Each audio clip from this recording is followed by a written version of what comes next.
Hi అండి. ఈరోజు వీడియోలో పిల్లల లంచ్ బాక్స్ కోసం ఎగ్ ఫ్రైడ్ రైస్ తయారీ విధానం ఎలా అని చూసేద్దాం. ఇక దీన్ని తయారు చేయడం కోసం అని చెప్పేసి నేనైతే సోలారా వెబ్సైట్ నుంచి సోలారా బ్రాండ్ వారి ట్రైప్లే స్టెయిన్లెస్ స్టీల్ ఉరిలు అయితే తీసుకున్నానండి.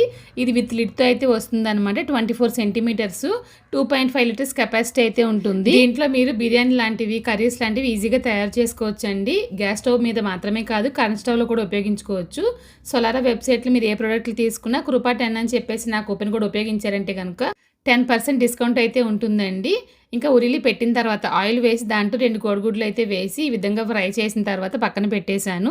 ఇప్పుడు దాంట్లోనే వెల్లుల్లి, కరివేపాకు, పచ్చిమిర్చి, క్యారెట్, బీన్స్ వేసి బాగా ఫ్రై చేయాలి. ఉల్లిపాయ కూడా వేసానండి. మీకు ఇంకా కావాలనుకుంటే మీకు నచ్చిన వెజిటేబుల్స్ వేసుకోవచ్చు అనమాట.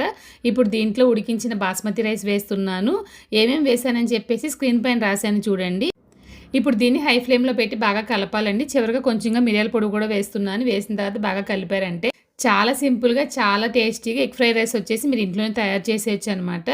ఇంకా పిల్లల లంచ్ బాక్స్ అయితే ఖాళీ చేసి తీసుకొచ్చేస్తారు. మీరు కూడా ట్రై చేసేయండి తప్పకుండా.